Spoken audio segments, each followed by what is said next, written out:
Hello and welcome to another Top Mods weekly video. I'm your host Modswell. It's actually been a few weeks since I've done one of these, and we have some really great new additions, two of which actually cost a full gigabyte. I am of course talking about Beyond Reach, which is a new area with all manner of questing to be done, and Interesting NPCs, an insanely immersive mod that fills out the world space with new NPCs. Each have their own voices and AI packages. Both of these would easily make this lineup of best mods of the week, however, I've left them out because I think they deserve their own videos to accurately cover all that they do. Instead, I've chosen 5 other mods with a view to giving more attention to both as soon as possible. This is a long enough intro, so let's just get into the mods that I have selected for this week. Up first is the Magus Gauntlet. This is a really interesting addition to any mage's arsenal of tricks. The Magus Gauntlet is a custom asset armor piece with an enchantment that will increase destruction spell power by 100%. On top of this, it will also reduce all spell cost by 100%. It is designed to stop the constant potion spamming that has become so necessary for mages to stay in the fight. Now, I happen to use better magicka to get around this issue, and I won't lie, that is the more balanced option. But it doesn't look as cool as this gauntlet does. This also has the upside of being considered heavy armor, with its own defensive stats as well as a tempering recipe to get more out of the glove. So this does actually sound pretty overpowered, yes? Well, there is a hefty challenge to actually get access to this. During the Dragonborn DLC, you will gain access to the Dremora Merchant. With this mod installed, this merchant will sell some very expensive gems, and these are what is required to craft the piece. This, coupled with a requirement of the Ebony Smithing perk, means getting access to the gauntlet is actually going to take some time, likely up to the mid-game point. This somewhat restricts your power, but I won't lie, once you have this item, you'll find yourself really quite strong as a mage. The mod itself is going to set you back 19.4 megabytes, so likely it's only going to be worthwhile in a mage's build. However, it looks very cool, operates extremely effectively for what it's meant to do. Simply slot this into your pure craftables and it will work a treat. Moving on to the second mod, here we have a re-release of an old classic, Wet and Cold Optimised Textures.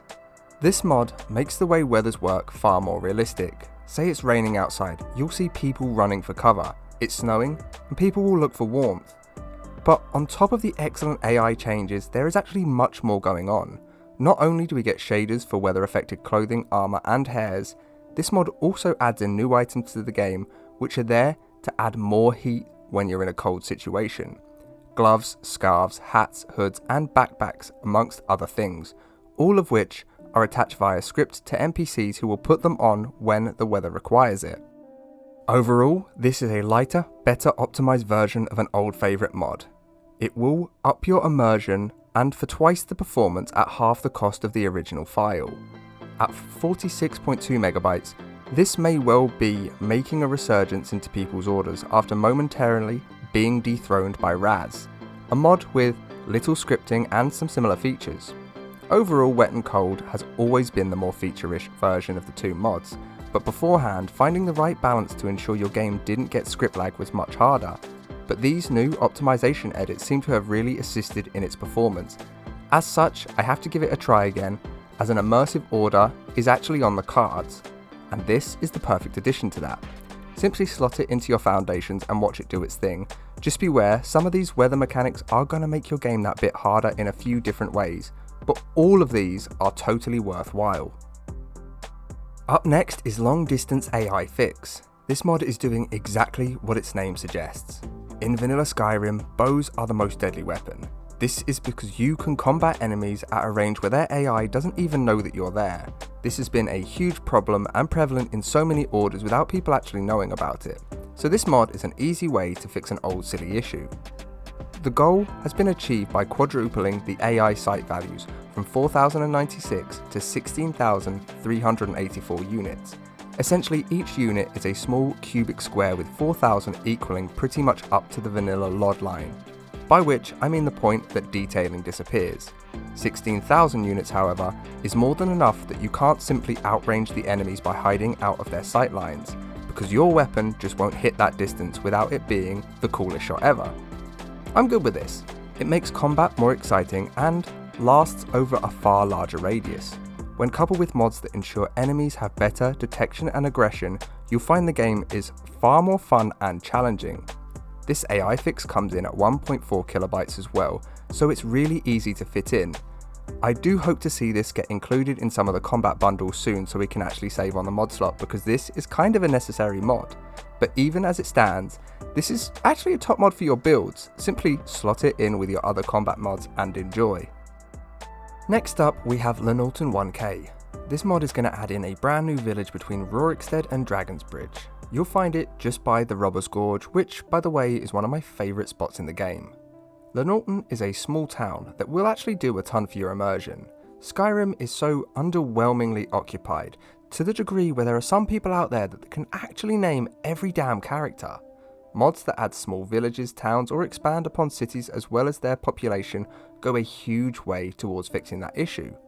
Lainalten is one of the better additions I've seen as well. Fitting into the game seamlessly, its design is fantastic too. Not only does it feel like it was always there due to simple but smart setup, but it also adds in a few new NPCs with their own little stories to tell, vendors, blacksmiths, and even a small crypt for you to search. This mod has a little bit of everything needed, especially in an area so devoid of normal life as opposed to bandits or nefarious characters. However, for this seamlessly integrated useful hub in an empty area, you will obviously have to pay. But 18.6 megabytes is hardly a bank breaker if you're trying to build a full world. Slot this into single area edits and everything should work just great. And finally it's time for my top mod of the week. Here I've gone for Obscure's College of Winterhold. This mod has pretty much overrun the mods page this week with its insane number of patches, so you will likely have seen it at some point or other. Obscure's is the latest effort at making the college feel actually special. Magical College of Winterhold is the current favourite when it comes to pure downloads, with a few others finding their niche dependent on style of edits that people actually like. Unlike Magical College, Obscure's actually feels very different. It seeks to add more, rather than just change, and this comes in many forms. Brand new towers with magical utilities, new floors in existing towers with brand new looks to each, more bang for your buck overall. In an area that had some nice features that are actually pertinent to a mage, they were always spread too far out, too few and too far between. With this mod installed, the new and tweaked areas inside the college will make miles more sense without fully changing the area to something you don't recognise. This mod was made with college NPCs in mind, and as such, those have been added in a very slick way. Essentially everything in this mod makes sense, and unlike Magical College, which yes, does add in some fantastic utilities and design using colourful clutter to increase the magical feeling, Obscure's looks at making the area more realistic and is somewhat more designed like a school, albeit one where you learn magic, meaning some aspects of that have been well thought through as well. I will say there is a huge cost difference, which still makes Magical College more viable in most load orders, with Obscure's setting you back a quite substantial 65.6 megabytes. This is to Magical College of Winterhold what Cities of the North is to JK Skyrim. More wholesale sets of changes with more custom assets and spatial edits that make the entire place feel different as opposed to just more filled. No slight to JK's or Magical College. They fit a different niche and, for cost, are second to none. Much like all of those just mentioned, slide this into single area edits and watch it do its thing. This is how the college should always have been. Now, I actually have a sneaky little addition here. I was approached by another Skyrim YouTuber known as the Love King. I do know a lot of you who watch me also like him. Now, John has a new port out there that he wanted me to check out, and I was more than happy to oblige, so let's take a look at it. The mod in question is known as Amulet of the Nine. This is a super simple mod that performs a really nice addition for collectors. Simply put, gather up all of the amulets of the 9 divines and take them to a forge. Once you've done this, you will be able to create a single amulet with all of the blessings upon it. Seeing as how they're quite weak in the base game, having this all in one bit of gear is going to really help bring it up to par. This is one of those mods that almost adds a mini game in the sense that you now might want to spend some time actually finding each of the amulets. There are some mods that you could use where devotees will sell their associated divines amulets, but that's less fun. What could be fun though, is using a mod that edits the enchants on those, and seeing if you'd be able to create one super powerful amulet. Not that what it already offers you isn't enough. This mod will cost you 1.2 kilobytes, so if you're into this idea, then it's very easy to slot in. Pop it into Pure Craftables and just see what you think. But on that bonus, I am going to call it. I have left all of my usual links in the description, from my donations page to my Discord, an Xbox modding subreddit, and all of my load orders, as well as each mod mentioned in the video to make them easy to find whether you're on Xbox or PC. If this video has been helpful, then I'd really appreciate those likes, comments, and of course subscriptions.